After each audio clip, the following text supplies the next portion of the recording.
Friend, welcome to online fees study. तो friends, video हम देखने वाले हैं एक्सपेक्टेड क्वेश्चन जो कि बहुत ज़्यादा जो है एग्जाम में आ रहा है। आपने देखा सीजीएल में जो है आपके आर्टिकल और जो है जो संशोधन है, या फिर हम बात करें जो भारतीय असेंबली होती है, या फिर बात करें भारतीय संविधान से रिलेटेड बहुत सारे क्वेश्चन आ रहे हैं। एक शिफ्ट में दो क्वेश्चन आपको देखने के लिए मिल रहे हैं। इसी प्रकार की सीरीज जो है आपको मैं लेके आया हूँ। Important question on off constitution of assembly की संविधान सभा, या फिर बोले आर्टिकल के रिलेटेड भी हैं कुछ क्वेश्चन। ओके, और भी क्वेश्चन मैं लेके आऊँगा इसी प्रकार कर आपको चाहिए। फर्स्ट वीडियो इस चीज़ की। ओके, तो आप ऑनलाइन फीस स्टडी पर जो है अगर आप लाइव क्लास भी देखना चाहते हैं तो लाइव क्लास के लिए मुझे कमेंट करेंगे। ओके, तो स्टार्ट करेंगे इस वीडियो को। ये वीडियो जो है आपको बहुत ज़्यादा इंपॉर्टेंट होने वाली है, क्योंकि और भी एग्जाम में ऐसे क्वेश्चन आ चुके हैं ऑलरेडी। ठीक है, तो पहला क्वेश्चन, 1946 में बनी अंतरिम सरकार में राजेंद्र प्रसाद के पास कौन सा विभाग था? ओके, ऑप्शन आपके पास है। मैं थोड़ा जल्दी चलूँगा क्योंकि ये लाइव क्लास नहीं है। ओके, ये जो है रिकॉर्डेड है। ओके, तो ऑप्शन आएगा खाद्य व कृषि मंत्रालय, याद रखेंगे। अगला क्वेश्चन है, निम्नलिखित में से किसने 1946 के कैबिनेट मिशन का नेतृत्व किया? कैबिनेट मिशन का नेतृत्व किया कौन सा 1946 के? तो आंसर कमेंट करेंगे, जल्दी से आंसर दीजिएगा। ऑप्शन आएगा B, sir Patrick Lawrence. Okay, अगला क्वेश्चन है, इन व्यक्तियों में से कौन कैबिनेट मिशन का सदस्य नहीं था? कौन कैबिनेट मिशन का सदस्य नहीं था? तो ऑप्शन आएगा विलियम वुड। क्या होगा? William would. बाकी सारे तीनों जो हैं क्या होंगे? कैबिनेट मिशन के सदस्य रहेंगे। अगला क्वेश्चन है, भारत विभाजन के संदर्भ में 1947 में नियुक्त सीमा आयोग की अध्यक्षता किसने की थी? सीमा आयोग की अध्यक्षता किसने की थी? तो यह की थी रेडक्लिफ ने। किसने की? रेडक्लिफ ने। ओके, अगला क्वेश्चन है, कैबिनेट मिशन योजना के विषय में कौन सा तथ्य सही नहीं है? ओके, कैबिनेट मिशन के विषय में कौन सा जो है तथ्य जो कि सही नहीं है? जो कि ऑप्शन आएगा पाकिस्तान की स्वीकृति करना, यह जो है यहाँ पर जो है सत्य नहीं है। अगला क्वेश्चन है, भारत की संविधान सभा गठित करने का आधार क्या था? कमेंट करेंगे, चलिए इस आंसर देंगे, कमेंट करेंगे इस क्वेश्चन क्या होने वाला है। तो यहाँ पर आंसर होगा option number C, cabinet mission का प्लान 1946। ओके, अगला क्वेश्चन है, भारत की संविधान सभा किसके अनुसार गठित की गई? किसके अनुसार गठित की गई? आंसर आएगा बी, कैबिनेट मिशन योजना के तहत। अगला क्वेश्चन है, कैबिनेट मिशन योजना के अनुसार संविधान सभा के कुल कितने सदस्य थे? आपको बताना है कैबिनेट मिशन के अनुसार जो है संविधान सभा के कुल कितने सदस्य थे? तो ये थे 389। ओके, अगला क्वेश्चन है, कैबिनेट मिशन योजना के अंतर्गत संविधान निर्मित परिषद में प्रत्येक प्रांत की आवंटित सदस्य संख्या निर्धारित करने के लिए एक प्रतिनिधि कितनी जनसंख्या के अनुपात में था? कमेंट करेंगे, बहुत प्यारा क्वेश्चन है। तो यहाँ पर आएगा बी, 10 लाख। ओके, अगला क्वेश्चन है, 11 दिसंबर 1946 को किस संविधान सभा का स्थायी अध्यक्ष चुना गया था? तो ये सिंपल क्वेश्चन है, डॉक्टर राजेंद्र प्रसाद को। अगला क्वेश्चन है, संविधान सभा के संवैधानिक सलाहकार कौन थे? जल्दी से कमेंट करेंगे इस प्रश्न का क्या आने वाला है। क्वेश्चन का आंसर बहुत ही प्यारा क्वेश्चन है। तो यहाँ पर आएगा ऑप्शन वेनेगल नरसिंह राव, या फिर BN राव भी बोल सकते हैं। अगला क्वेश्चन है, संविधान की प्रारूप समिति के समक्ष प्रस्तावना का प्रस्ताव किसने रखा था? जो आपकी प्रस्तावना है पहले पेज पे ही लिखी रहती है, याद रखेंगे, कमेंट करेंगे। बहुत सारी बुक्स की पहले पेज पे भी लिखी रहती है, गवर्नमेंट बुक्स की भी लिखी रहती है। तो ऑप्शन आएगा जवाहरलाल नेहरू के द्वारा। ओके, अगला क्वेश्चन है, भारतीय संविधान सभा की संघीय शक्ति समिति के अध्यक्ष कौन थे? कमेंट करें, इस क्वेश्चन को ऑलरेडी पूछा जा चुका है।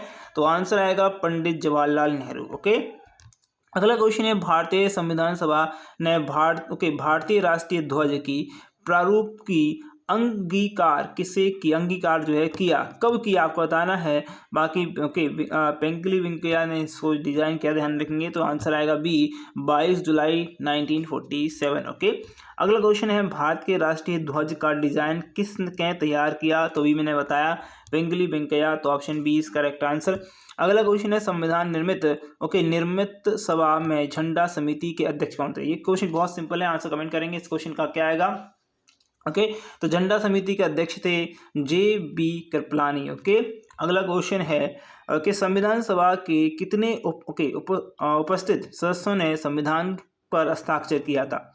तो कमेंट करेंगे, संविधान पर हस्ताक्षर किया था 284 लोगों ने। ओके, अगला क्वेश्चन है 1947 के भारतीय राष्ट्रीय कांग्रेस के दिल्ली अधिवेशन की अध्यक्षता किसने करी? दिल्ली अधिवेशन की अध्यक्षता करी थी डॉक्टर राजेंद्र प्रसाद ने। ओके, अगला क्वेश्चन है भारतीय राजनीति में 1947 के बाद किस महिला ने सर्वाधिक योगदान दिया? तो यह दिया था अरुणा आसफ अली ने। अगला क्वेश्चन है कांग्रेस के निम्नलिखित नेताओं में से कौन एक कैबिनेट मिशन योजना के पक्ष में पूरी तरह से थे? तो योजना में पक्ष में पूरी तरह से थे तो सरदार पटेल इस करेक्ट आंसर। अगला क्वेश्चन है भारत का संविधान पूर्ण रूप से तैयार हुआ कब हुआ? बहुत सिंपल क्वेश्चन है, तो यहाँ पर आएगा आंसर 26 नवंबर 1949। ओके, अगला क्वेश्चन है भारतीय राष्ट्रीय कांग्रेस 1947 में देश के विभाजन पर सहमत हो गई, इसका मुख्य कारण क्या था? कमेंट करेंगे इसका मुख्य कारण क्या था, इसका आंसर देना है, कमेंट करना है। तो यहाँ पर जो आंसर आएगा वो आएगा ए इस करेक्ट आंसर। कांग्रेस बड़े पैमाने पर सांप्रदायिक दंगों को टालना चाहती थी। ओके, अगला क्वेश्चन है भारतीय संविधान सभा में महिला सदस्यों की कुल संख्या कितनी थी? भारतीय संविधान सभा में जो महिलाएं थी उसको कितनी थी? तो महिलाएं थी मात्र 15। ओके, अगला आएगा स्वतंत्रता प्राप्ति के समय महात्मा गांधी थे, क्या थे? ओके, तो महात्मा गांधी जो थे वो थे कांग्रेस के सदस्य नहीं थे। क्या नहीं थे? कांग्रेस के सदस्य नहीं थे। अगला क्वेश्चन है भारत के संविधान का निर्माण निर्माता किसे कहा जाता है या माना जाता है? तो यह कहते हैं डॉक्टर भीमराव अम्बेडकर को। ऑप्शन बिल्कुल सी सिंपल था। भारतीय संविधान में मौलिक कर्तव्य ग्रहण किए गए हैं, किससे किए गए हैं? कौन से देश से किए गए हैं? तो यह रूस से लिए गए हैं। अगला क्वेश्चन है संविधान के किस भाग में मूल कर्तव्यों के अध्यक्ष को जोड़ा गया है? ओके, तो कौन से भाग में जोड़ा गया? भाग 4 में का। ओके, 4 का आएगा। अगला क्वेश्चन है भारतीय संविधान के किस अनुच्छेद में भारतीय नागरिकों के मूल कर्तव्य शामिल होते हैं? तो यह शामिल होते हैं, ऑप्शन आएगा सी, अनुच्छेद 51 का में। ओके, अगला है निम्नलिखित में से किस वर्ष संविधान में मूल कर्तव्यों को स्थापित किया गया? तो यह किया गया था 1976 में। ओके, अगला क्वेश्चन है मौलिक कर्तव्यों को निर्धारित किया गया था कौन से संविधान संशोधन में? तो बिल्कुल सिंपल क्वेश्चन है, 42वें संविधान संशोधन में। ओके, अगला क्वेश्चन है 1976 में 42वें संविधान संशोधन द्वारा संविधान में नागरिकों के लिए कितने मौलिक कर्तव्य निश्चित किए गए? तो यह किए गए थे 10। ओके, अगला क्वेश्चन है निम्नलिखित में से कौन सी एक समिति ने नागरिकों के मूल कर्तव्यों को 1976 में सम्मिलित करने की अनुशंसा की थी? तो यह की थी स्वर्ण सिंह समिति ने। ओके, भारत के संविधान के अनुसार भारतीय नागरिकों के मूल कर्तव्य निम्न में से क्या है? तो बहुत सिंपल क्वेश्चन है, ऑप्शन आएगा डी, राष्ट्रगान, ध्वज आदि का सम्मान करना, वैज्ञानिक प्रकृति का विकास करना, राष्ट्रीय एवं संस्कृति विरासत का संरक्षण एवं उसका परीक्षण करना, और सभी ऑप्शन डी आएगा। निम्नलिखित में से कौन सा एक मौलिक कर्तव्य नहीं है? कमेंट करना है। तो मौलिक कर्तव्य नहीं है धर्मनिरपेक्षता का पालन करना। ओके, अगला क्वेश्चन है स्वाधीन संविधान में उल्लेखित मौलिक कर्तव्य किसके लिए हैं? तो किसके लिए हैं? यह सभी नागरिकों के लिए हैं। ओके, चलिए अगला क्वेश्चन है निम्न में से किसका संबंध मूल अधिकार से है? तो मूल अधिकार से संबंध जो है किसका है? तो आंसर आएगा 12 से लेकर 35 तक आपके क्या मूल अधिकार है, फंडामेंटल रूल्स हैं। अगला क्वेश्चन है भारतीय संविधान का मैग्नो कार्टा जो है संविधान के किस भाग को कहा जाता है? तो यह कहा जाता है भाग 3 को। ओके, किस संविधान संशोधन द्वारा संपत्ति के मूल अधिकार को हटा दिया गया? तो यह हटा दिया गया यहाँ पर 44वें संविधान संशोधन के द्वारा। ओके, अगला क्वेश्चन है 44वें संविधान संशोधन 1978 द्वारा संपत्ति के मूल अधिकार को मूल अधिकार की सूची से हटाकर किस अनुच्छेद के तहत कानूनी अधिकार बना दिया गया? तो यह बना दिया गया कानूनी अधिकार अनुच्छेद 300 का के तहत। ओके, अगला है मूल अधिकारों में से जुड़े निम्न अनुच्छेदों में से कौन सा एक राष्ट्रीय अपराध यानी कि अनुच्छेद नंबर 352 के दौरान निलंबित नहीं किया जा सकता? तो इसको किसको नहीं किया सकता भैया? अनुच्छेद नंबर 20 से लेकर 21 को नहीं किया सकता निलंबित। अगला क्वेश्चन है, निम्न में से कौन सा मिलान गलत है? कमेंट करेंगे कौन सा गलत है। तो यहाँ पर गलत होगा ऑप्शन डी। ओके, संस्कृत व शिक्षा का अधिकार अनुच्छेद आपका 23-24 नहीं आएगा ये तो मूल अधिकारों में से एक है। ओके, अगला क्वेश्चन है, भारतीय संविधान के निम्न में से किस अनुच्छेद के द्वारा अस्पृश्यता को समाप्ति की व्याख्या मिलती है? अनटचेबिलिटी की बात हो रही है, तो क्वेश्चन पूछा भी गया है। Article number 17 is correct answer. अगला क्वेश्चन, निम्नलिखित में से किन अनुच्छेदों के तहत उच्चतम व उच्च न्यायालय की रिट जारी करने का क्रमशः अधिकार प्राप्त होता है? तो अधिकार प्राप्त होता है अनुच्छेद नंबर 32 और 226। ओके, अगला क्वेश्चन है, भारतीय संविधान के अंतर्गत निम्न में से किसे मूल अधिकारों का संरक्षण समझा जाता है? तो यह समझा जाता है न्यायपालिका को। अगला क्वेश्चन है आपके लिए, निम्न में से कौन सा अनुच्छेद कानून के समक्ष समानता से संबंधित है? तो यह है ऑप्शन आएगा बी, आर्टिकल नंबर 14। ओके, अगला है, भारतीय संविधान का कौन सा अनुच्छेद अल्पसंख्यक वर्ग के हितों के संरक्षण से संबंधित है? तो यहाँ पर आएगा ऑप्शन आएगा सी, अनुच्छेद नंबर 29। न्यायपालिका पुनर्विलोकन की शक्ति किन अनुच्छेदों में अंतर्निहित है? तो यहाँ पर आंसर आएगा आर्टिकल नंबर 13, 32 और 226। ओके, अगला है, भारतीय संविधान का कौन सा अनुच्छेद बच्चों के शोषण के विरुद्ध अधिकारों से संबंधित है? तो ऑप्शन आएगा डी, अनुच्छेद नंबर 24। भारतीय संविधान का 13वां अनुच्छेद का मुख्य उद्देश्य निम्न में से किस के संबंध में संविधान की सर्वोच्चता सुनिश्चित करना है? तो यहाँ पर आंसर आएगा ऑप्शन, मौलिक अधिकारों को सुनिश्चित करना है।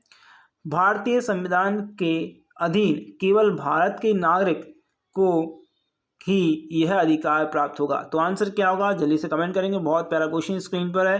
तो यहाँ पर जो आंसर आने वाला है वो होगा ऑप्शन बी, धर्म, जाति, लिंग या जन्म स्थान या इनमें से किसी के आधार पर विभेद के प्रतिषेध का अधिकार होना। ओके, अगला क्वेश्चन, निम्नलिखित में से कौन जो है निम्नलिखित में से मौलिक अधिकार केवल भारतीय नागरिकों के लिए है? तो कौन सा ऑप्शन आपका आंसर आएगा, कमेंट करेंगे इस क्वेश्चन का। तो यहाँ पर आंसर आएगा अवसर की समानता यानी सार्वजनिक सेवाओं में संबंधित ये जो है चीज है। ओके, अगला क्वेश्चन, इनमें से कौन सा कथन सत्य है? सही बताना है। तो यहाँ पर सही जो होगा वो होगा ऑप्शन डी, अधिकार राज्य के विरुद्ध नागरिकों के दावे। ओके, किस अर्ध न्यायिक या सार्वजनिक अधिकार को अपने अनिवार्य कर्तव्य के लिए मजबूर करने के उद्देश्य से उच्चतम न्यायालय कौन सी रिट जारी करता है या कर सकता है? तो यह कर सकता है ऑप्शन आएगा बी, परमादेश की यानी कि मैंडेटोमस की। ओके, यहाँ पर क्या आंसर? अगला क्वेश्चन है, निम्न में से कौन सी रिट किसी अवैध व्यक्ति से सरकारी पद बचाने के लिए जारी की जाती है? तो यहाँ पर आएगा अधिकार पश्चात। ओके, अगला क्वेश्चन है, मौलिक अधिकारों को लागू करने के लिए निम्न में से किस न्यायालय द्वारा जारी किया सकता है? ओके, तो आंसर आएगा सी, समादेश यानी कि रिट की बात हो रही है। ओके, व्यक्तिगत स्वतंत्रता के लिए निम्न में से कौन सी रिट याचिका दायर की जा सकती है? तो यह दायर करी जा सकती है बंदी प्रत्यक्षेक्षण कर जो है, इस प्रकार का नाम है भाई।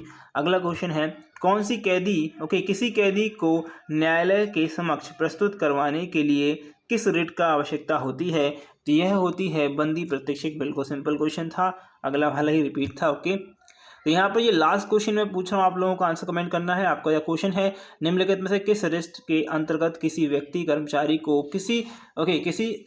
को ऐसी कार्रवाई करने से रोका जा सकता है जिसके लिए सरकारी तौर पर वह एक हकदार नहीं है? तो यह क्वेश्चन का आंसर आपको कमेंट में करना है, मुझे बताना है। और इसी प्रकार की वीडियो चाहिए, आर्टिकल से रिलेटेड वीडियो चाहिए। आर्टिकल नहीं है, मैं मतलब आर्टिकल इसमें कम थे, आर्टिकल भी लेके आऊँगा इंपॉर्टेंट आर्टिकल, तो आप लोगों के लिए इंपॉर्टेंट आर्टिकल भी मिल जाएंगे। इंपॉर्टेंट टॉपिक्स जो रहेंगे वो भी मैं बता दूंगा भैया क्या क्या पढ़ना है आपको, ओके, आगे की शिफ्ट के लिए और जो एग्जाम आने वाले हैं उनके लिए, ओके। अगर वीडियो अच्छी लगी तो लाइक कर दीजिएगा, लाइक आपका एक शेयर जो है बहुत ज़्यादा इंपॉर्टेंट रहता है, बहुत ज़्यादा जो है मायने रखता है। अगर आपने वीडियो लाइक कर दिया, ओके, शेयर कर दिया, उसके लिए बहुत बहुत धन्यवाद। नहीं किया जल्दी से कर दीजिएगा, सब्सक्राइब नहीं कर दीजिएगा। Thank you for watching this video, बस आपके एग्जाम के लिए, आपके रिजल्ट के लिए।